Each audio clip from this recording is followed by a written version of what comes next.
तो मेरे बहुत ही प्रिय और बेहद सम्मानित साथियों, हृदय की असीम गहराइयों से अभिनंदन, बहुत बहुत हार्दिक स्वागत।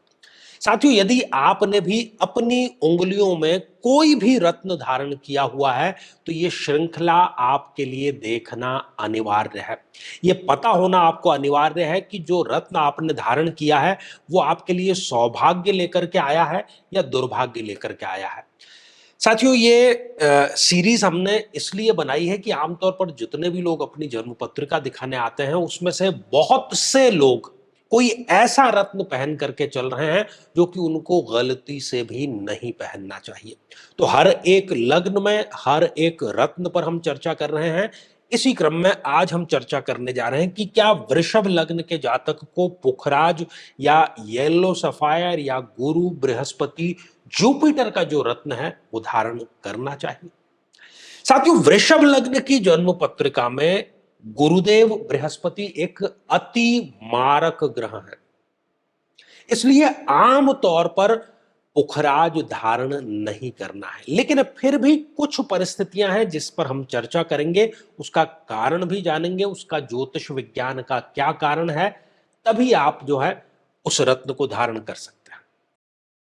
साथियों, देव उठनी एकादशी केवल मांगलिक कार्यों की शुरुआत करने भर तक सीमित नहीं है, बल्कि यह दूर कर सकता है आपकी जन्म पत्रिका से मंगली दोष। यदि आप भी एक मंगली जातक हैं और इसी कारण से आपका जो विवाह है वो संपन्न नहीं हो पा रहा, रिश्ते नहीं आते आते तो ऐसे आते हैं जो कि आपको पसंद ही नहीं आते, तो इस देव उठनी एकादशी को संकल्प पूर्वक हमारे साथ में माता तुलसी के विवाह का उत्सव मनाइए और अपने नाम पर आप इस संकल्प को ग्रहण करके अपनी जन्म पत्रिका में जो मंगली दोष है उसको दूर करें और इसी मांगलिक कार्य के निमित्त अपने विवाह के मांगलिक कार्य को भी इसी वर्ष संपन्न कराने का संकल्प पूर्ण कीजिए। आइए साथियों, शुरुआत करते हैं हम इसकी लग्न से। यदि वृषभ लग्न की जन्म पत्रिका में अति मारक ग्रह गुरु लग्न में ही विराजमान है तो व्यक्ति बुद्धिजीवी तो होता है, लेकिन यहां पर बैठा हुआ जो गुरुदेव है वो उनको कोई ना कोई शारीरिक समस्या जरूर देता है, कहीं ना कहीं सम्मान की हानि जरूर देता है, कहीं ना कहीं वो उनको दुविधा जरूर देता है, कहीं ना कहीं वो जितना डिजर्व करते हैं उससे दूर जरूर रखता है। लोगों को उनके बारे में गलतफहमी बहुत जल्दी हो जाती है। तो इस स्थिति में आपको येलो सफायर या पुखराज कभी भी नहीं पहनना चाहिए। साथियों, यदि गुरुदेव इस द्वितीय भाव में विराजमान हो, यहां पर भी पुखराज नहीं धारण करना है। यदि व्यक्ति धारण करता है तो उसको धन की भी हानि होगी, अपने ही कुटुंब के लोग उसके शत्रु बन जाएंगे और वाणी जो है उसमें कहीं ना कहीं उसके कटुता आ जाएगी। किसी से कोई भी बात करेगा तो वो उसको कन्विंस कर ही नहीं पाएगा। साथियों, उच्च राशि के होकर के गुरुदेव यदि इस थर्ड हाउस में विराजमान हो जाएं तब भी धारण नहीं करना है, भले ही उच्च के हैं। यदि व्यक्ति ये धारण करता है पुखराज तो उसकी मेहनत में बढ़ोतरी होगी, मेहनत के रिजल्ट में कोई बढ़ोतरी नहीं होगी। उसके सपने तो बहुत बड़े बड़े होंगे लेकिन वो उसको पूरा करने के लिए कोई भी नियमित कदम नहीं उठा पाएगा, बल्कि अपने ही भाइयों से उसकी जो शत्रुता है वो अवश्य ही हो जाएगी। साथियों, यदि गुरुदेव इस चतुर्थ भाव में विराजमान है तो यहां पर भी पुखराज धारण नहीं करना है। पुखराज यदि व्यक्ति ने धारण किया है तो उसके कोई भी सपने पूरे नहीं होंगे। ये भौतिक सुख सुविधाओं का घर है, तो भौतिक सुख सुविधाओं के लिए भी व्यक्ति जो है वो तरसता ही रहता है। कहीं ना कहीं उसके चरित्र पर भी ये कोई आक्षेप जरूर लगा। साथियों, यदि गुरुदेव इस पंचम भाव में विराजमान है तब भी आपको पुखराज धारण नहीं करना है। ये कहीं ना कहीं संतान की समस्या देगा, कहीं ना कहीं आकस्मिक धन हानि देगा, कहीं ना कहीं ये प्रेम संबंधों में विश्वास में धोखा अवश्य देता है। साथियों, यदि गुरुदेव इस छठे भाव में विराजमान हो जाएं तब भी, इसको थोड़ा सा गौर से सुनिएगा, तब भी पुखराज धारण नहीं करना है। एक कंडीशन में बताऊंगा। यदि पुखराज व्यक्ति धारण करता है तो उसके रोग में वृद्धि होगी, उसके ऋण में वृद्धि होगी, उसके शत्रुओं में वृद्धि होगी, कोर्ट कचहरी और किसी प्रकार के नशे का भी सेवन व्यक्ति कर सकता है। लेकिन इस स्थिति के साथ ही यदि शुक्र कुंडली में अच्छी स्थिति में है, मान लीजिए कि लग्न चतुर्थ भाव दशम भाव इस त्रिकोण में या इस त्रिकोण में शुक्र देव है, दोनों शर्तें एक साथ में पूरी हो रही हैं, तब व्यक्ति गुरु की महादशा में जरूर ये पुखराज रत्न धारण कर सकता है। लेकिन वो भी जैसे ही उसकी समस्या समाप्त हो जाती है, रोग की ऋण की, उसको उतार देना चाहिए।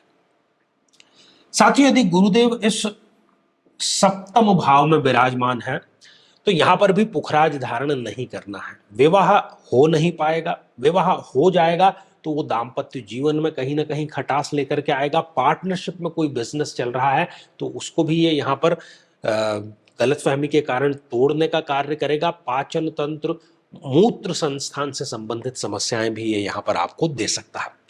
साथियों, स्वग्रही होकर के गुरुदेव इस अष्टम भाव में विराजमान हो जाए, स्वग्रही भले ही है लेकिन फिर भी यहां पर पुखराज धारण नहीं करना है। यह मृत्यु तुल्य कष्ट को आगमन देने जैसा है। लेकिन फिर वही विपरीत राजयोग यदि गठित हो रहा है, यहां पर गुरुदेव विराजमान है और शुक्र कहीं इन त्रिकोण में, लग्न में, चतुर्थ या दशम भाव में विराजमान है, तो उस कष्ट विशेष से निवृत्ति के लिए कुछ समय के लिए पुखराज धारण कर सकते हैं। जैसे ही वो निवृत्ति हो जाए तुरंत आपको उतार देना चाहिए। और यदि गुरुदेव इस नवम भाव, इस भाग्य भाव में विराजमान हो, तब भी व्यक्ति को पुखराज धारण नहीं करना है। यदि इस स्थिति में यह जातक या जातिका पुखराज, येलो सफायर यदि धारण करते हैं तो ऐसा समझिए कि वो अपने भाग्य के रास्ते को स्वयं ही बंद करने का कार्य कर रहे हैं। वो अधार्मिक हो जाते हैं। इवन ईश्वर पर से उनका जो विश्वास है वो डगमगाने लगता है। मीटिंग्स होती है नौकरी के लिए, बिजनेस के लिए, लेकिन कोई भी फ्रूटफुल नहीं रह पाती। साथियों, यदि गुरुदेव इस दशम भाव में विराजमान हो, इस स्थिति में भी गुरु का रत्न पुखराज इनको धारण नहीं करना है। पिता से इनकी अनबन हो जाएगी। पिता से जो व्यवसाय इनको मिला है उसको ये धराशायी कर देंगे। अनुशासन क्या होता है जीवन में, वो इनके निकल जाएगा, और अनुशासन निकल जाएगा तो फिर सफलता प्राप्त करना लगभग असंभव ही हो जाता है। साथियों, ये यहां पर किसी ना किसी प्रकार की बदनामी भी इनको अवश्य देगा। स्टूडेंट यदि हैं तो कितनी ही मेहनत कर ले, वो कोई कॉम्पिटिटिव एग्जामिनेशन नहीं निकाल पाएंगे।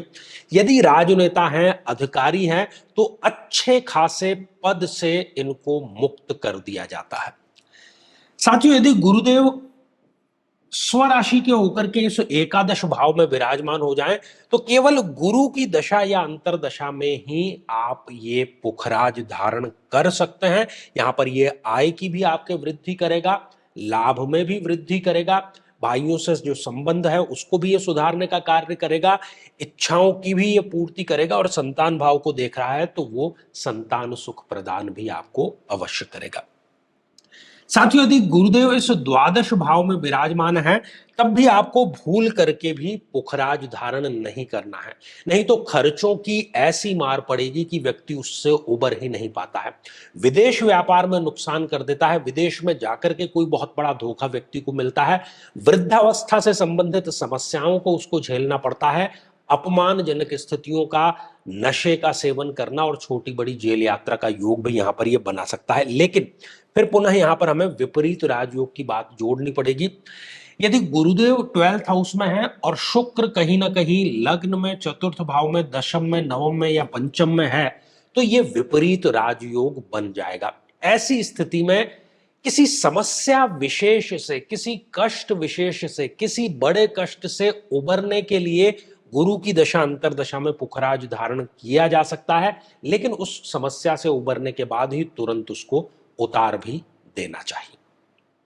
तो साथियों, ये सारी स्थितियां थी कि वृषभ लग्न में कब पुखराज धारण करें, कब ना धारण करें। आपको समझ में, मैं समझता हूं कि आ गया होगा, क्योंकि कुंडली आपने खोल करके रखी है। यदि बहुत विपरीत स्थिति है तो मैं कहता हूं कि तुरंत ही आप उसको निकाल दीजिए, यही आपके लिए सबसे बेहतर रहेगा। साथियों, यहां पर कुछ सूचनाएं आपको देते चलते हैं कि ये श्रृंखला तो हमारी आगे भी जारी रहेगी। यदि कोई भी स्टोन आपने धारण किया है तो अपने लग्न से संबंधित आप जानकारी पहले जरूर लें। यदि आपकी कुंडली में मंगल दोष है, उससे आप पीड़ित हैं और विवाह आपका संपन्न नहीं हो पा रहा है, तो आगामी देव उठनी एकादशी को उसका जो आयोजन है वो 2 नवंबर को तुलसी विवाह का संकल्प पूर्वक हम आयोजन करने जा रहे हैं। उसमें आप अवश्य भाग लें ताकि आपका शुभ और शीघ्र विवाह संपन्न हो सके। इसके अतिरिक्त यदि आप चाहते हैं कि आपकी कुंडली का विश्लेषण हो, समस्या का समाधान हो, तो आगामी समय में मैं स्वयं इन शहरों में उपस्थित रहूंगा। आप समय लेकर के मिल सकते हैं या फिर टेलीफोनिक या वीडियो कॉल के माध्यम से भी आप जुड़ सकते हैं। यदि आप चाहते हैं कि आपको निःशुल्क मार्गदर्शन प्राप्त करना है, तो लाइव कार्यक्रम जो शनिवार को प्रति शनिवार हम दोपहर 3 बजे लेकर के आते हैं, उसमें यदि आप अपना प्रश्न शामिल करना चाहते हैं तो इस वीडियो को आप हाइप करें और उसका स्क्रीनशॉट हमारे व्हाट्सएप नंबर पर भेजें, तो हम उन्हीं में से जो कमेंट है वो शामिल जरूर करेंगे। तो साथियों, आज के लिए केवल इतना ही, और इसी मंगल कामना के साथ में कि आप सभी स्वस्थ, समृद्ध और शांतिपूर्वक जीवन व्यतीत करें।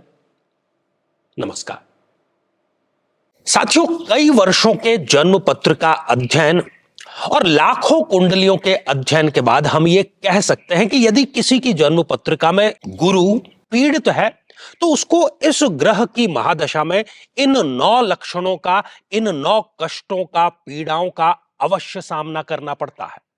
व्यक्ति मोटापे से ग्रसित रहता है, शरीर के किसी न किसी हिस्से में उसको गठान की समस्या रहती है, संतान या तो होती नहीं, होती भी है तो व्यक्ति संतान से पीड़ित ही रहता है, पढ़ाई में व्यक्ति के बाधा अवश्य आती है, अपना घर बनाने का सपना सपना ही बना रहता है, जीवन में निरंतर अपमानजनक स्थितियों का सामना करना पड़ता है, खासतौर पर लीवर से संबंधित किसी न किसी प्रकार की पीड़ा सदैव बनी रहती है, याददाश्त की कमजोरी रहती है, और साथ ही यदि युवा हैं तो सही समय पर विवाह संपन्न नहीं हो पाता है। लेकिन साथियों, यदि आप भी इन सभी कष्टों से स्थायी और सटीक मुक्ति प्राप्त करना चाहते हैं, तो उसका तरीका है इस ग्रह की महादशा मंत्र साधना दीक्षा, जो विशेष रूप से आपके नाम, आपकी जन्मतिथि के अकॉर्डिंग की जाएगी, और गुरु दीक्षा के माध्यम से अभिमंत्रित माला भी आपको प्रदान की जाएगी, ताकि न केवल ये सारे कष्ट दूर हों, बल्कि ये पूरी की पूरी महादशा आपके लिए शांतिदायक और सुख समृद्धिदायक साबित हो।